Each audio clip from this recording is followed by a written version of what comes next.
for us, and we finally twisted his arm about it this year. So we're happy that that he agreed to do this for us tonight.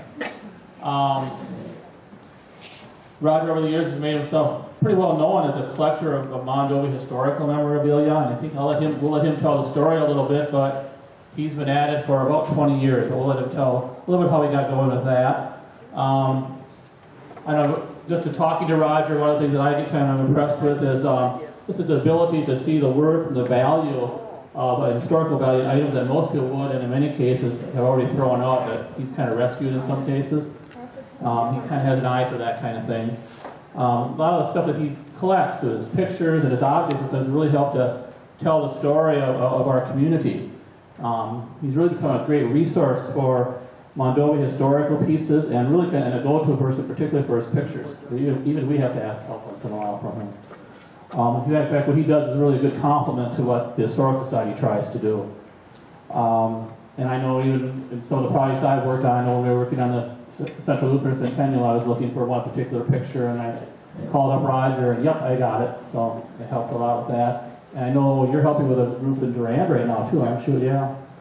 So he's willing to help out, willing to share his knowledge, and willing to share what he has. And that's a great thing.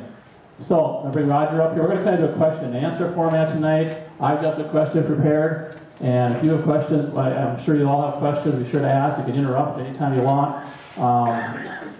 We will be using the microphones if we have to pass things around. And I'll have Roger also use the microphone.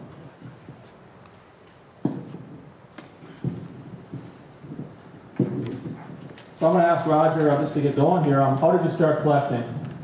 I went for a ride, and I stopped at the Red Barn Antique Mall in Spring Valley, and walking through, the first item I ever collected was the Methodist church plate. I was shocked that they had anything from Mondovi there, so I purchased it. And about 3 weeks later, I stopped at Weber's over between Durand and Menominee, and my very first postcard was of the mill and dam. And since then, I've just added as I found.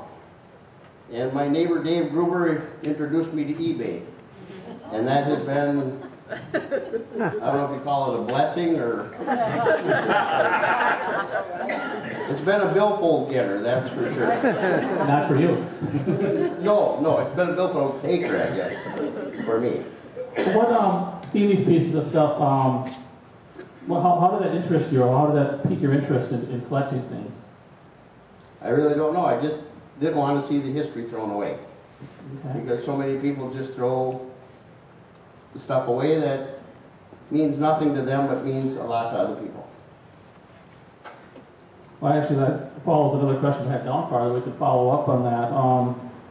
What advice would you give to people when they're cleaning out their drawers and boxes and closets about looking for the historical value of things? Just, if it has the name of a town, find somebody that's from that town and see if their historical society is interested, or anybody from that town. Would be about the only thing I could say. Age matter and stuff? Not usually, because I made sure that I kept some stuff from Grains and Goodies. I didn't know how long it was going to be around. And no longer here. From the bakery, no longer here. Yeah, I think you and I had a conversation about that, about looking at more recent history and things that have happened. Yeah, because, when 50 years from now people look back and say, well, I don't remember that ever being there. It couldn't have been. Because a lot of little kids have told me there was never a theater in Mondovi. And I show them a picture. Exactly. Or have you questions about, there was a swimming pool downtown? Yeah. No, there wasn't. In fact, I think that's something we're finding out through you and I are on Facebook and things, is the interest in more of the local history, or the recent history, 50s, 60s, 70s era that is already being kind of lost in that. And Roy Halverson, how people if you get to a certain age, they have no idea what Roy is, but I bet you probably everyone but one in here knows Roy. They do. And the story, I posted a picture of Roy and a picture of his rug, one of his rugs, and it was amazing how many people have one of Roy's rugs. Or a story. or a story. How he would hound them for string. Please give me your string, please give me your string. And they would save the string for him and sell his rugs for $5.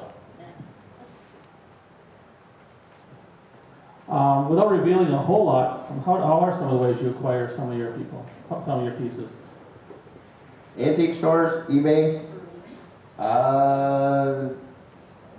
Have traveled to postcard shows in Janesville, Madison, Rochester, the cities, wherever else, I'm not sure. I've been told to go to Chicago because that's a 3-day one, and it takes 3 days to go through it. And you say I say a postcard show. Picture something the size of the small gym, filled with tables, and every one of the tables full of postcards. That's a postcard show. Yes. So millions of postcards. Not just 100, it's millions that you search through.